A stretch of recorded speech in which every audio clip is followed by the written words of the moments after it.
Fala pessoal, nesta aula nós vamos aprender como utilizar a média, que é o indicador técnico mais utilizado em análise gráfica. Nós veremos como utilizar a média aritmética, a média exponencial e a média ponderada pelo volume. E por fim nós vamos utilizar também a função de desvio padrão. Então me acompanhe.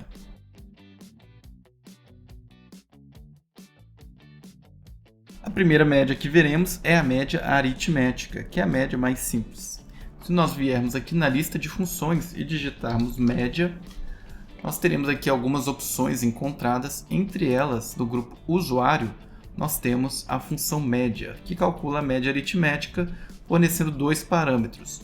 O período como primeiro parâmetro e como segundo parâmetro os dados, ou seja, a série. Então, para utilizar a função de média dentro do código, nós vamos primeiramente criar uma variável chamada fmédia, que vai ser do tipo float. E aqui, dentro do corpo principal, nós vamos fazer fmédia ser igual a média, passando como primeiro parâmetro a quantidade de períodos. E eu vou colocar a quantidade de períodos como um parâmetro deste código. Então, vou colocar aqui P, quantidade de períodos. E vamos utilizar em cima de close. Pronto, calculei média, mas eu preciso definir este parâmetro P, quantidade de períodos. Vamos fazer isso agora. Vamos ter aqui uma input, P, quantidade de períodos, com tamanho padrão de 100.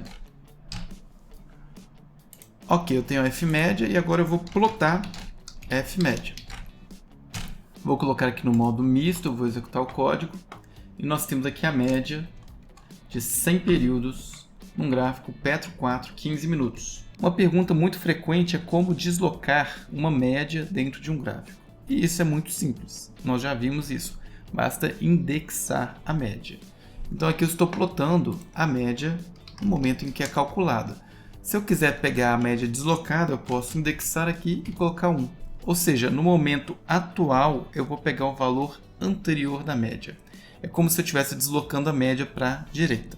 Então eu vou executar aqui novamente, colocar isso como plot 2. Vamos executar. E agora eu tenho duas linhas aqui muito próximas, né? Deixa eu dar um zoom aqui. Significando que a média ela varia muito pouco para 100 períodos. Vou colocar aqui em 10 períodos para a gente observar esse fator de maneira mais pronunciada. Pronto. Então agora nós temos aqui a média e a média deslocada. Eu vou passar como exercício depois desta aula para que você calcule a média aritmética na mão. E depois nós vamos verificar o que é mais eficiente, utilizar a função NTSL ou utilizar um cálculo feito manualmente.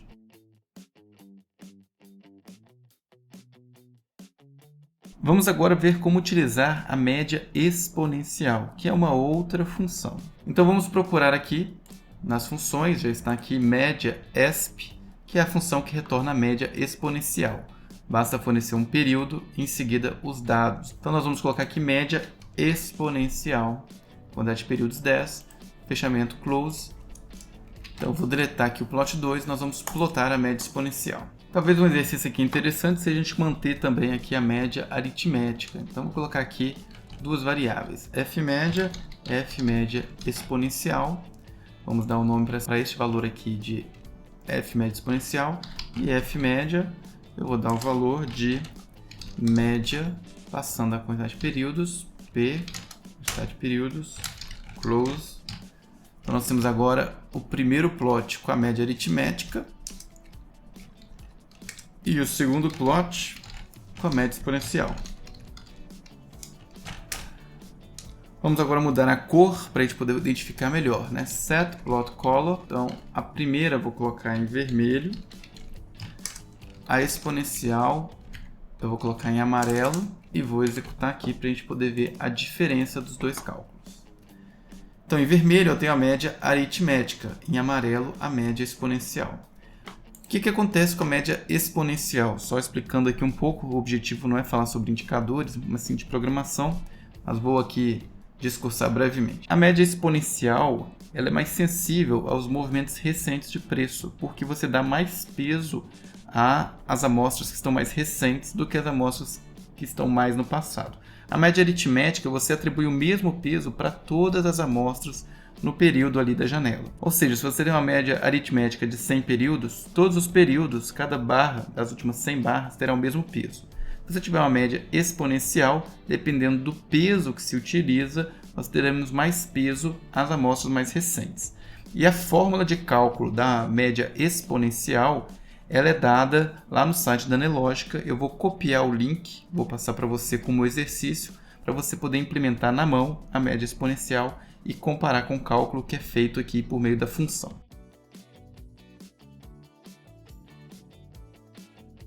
Vamos ver agora o terceiro tipo de média, que é a média ponderada.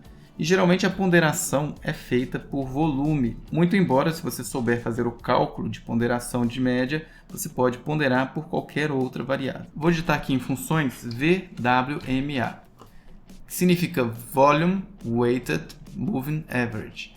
Então é a média móvel clássica, só que ela é ponderada pelo volume. Então vou colocar aqui como um plot 3 e vamos criar uma nova variável, F média ponderada. E aqui eu vou colocar F média pond igual a VWMA, e o parâmetro aqui é a quantidade de períodos apenas. Ela é sempre calculada sobre o preço de fechamento. Vamos colocar aqui P, quantidade de períodos. Vou colocar aqui como plot 3.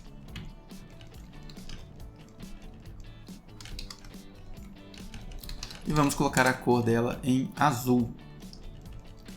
Então, CL Blue. Vou reiniciar o código e nós temos aqui a média ponderada pelo volume. O que significa? Que quanto mais volume existir em determinada faixa de preço, mais aquilo vai sensibilizar a média.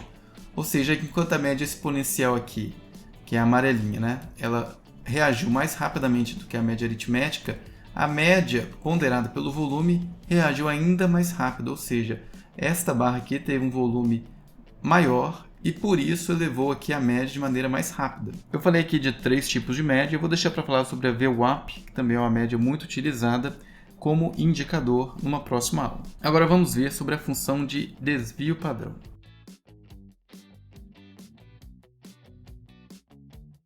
Vamos considerar como exemplo, então, calcular o desvio padrão da média e plotar, então, uma banda superior e inferior. Isto é um indicador muito comum aí, que todo mundo conhece, chamado bandas de Bollinger. Então vamos considerar, por exemplo, a média central com a média exponencial e vamos colocar uma banda superior e inferior baseada em um desvio padrão, 2, vamos colocar isso como parâmetro. Ou seja, estamos reproduzindo a construção de um indicador de bandas de Bollinger. Então me acompanhe. Eu vou comentar a média aritmética, a média ponderada, nós não vamos utilizar. Vou deixar o plot 2 da média exponencial e vou tirar aqui o setPlotColor das duas médias que nós não vamos utilizar. Vamos criar duas variáveis, f banda superior e f banda inferior, do tipo float. Vamos também criar um novo parâmetro, p quantidade de desvio.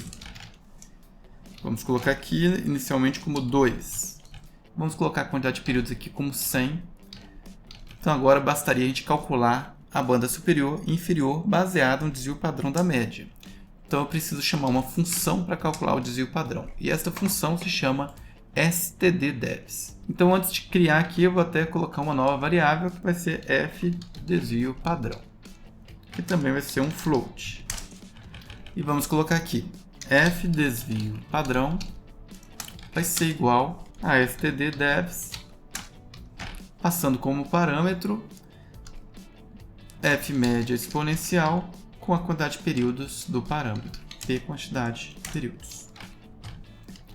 Nossa banda superior, f banda superior, vai ser igual a f média exponencial mais p quantidade de desvio, no caso é 2 como default, e eu vou colocar aqui 2.0 para que seja um parâmetro tipo float. P quantidade de desvio vezes f desvio padrão. Vou dar Ctrl C aqui, colar embaixo e vamos definir a banda inferior. Inferior como f média exponencial menos p quantidade de desvio vezes f desvio padrão. E agora nós vamos dar os plots. Eu vou fazer o plot com f banda superior e o plot 4 com F banda inferior. Então vamos executar.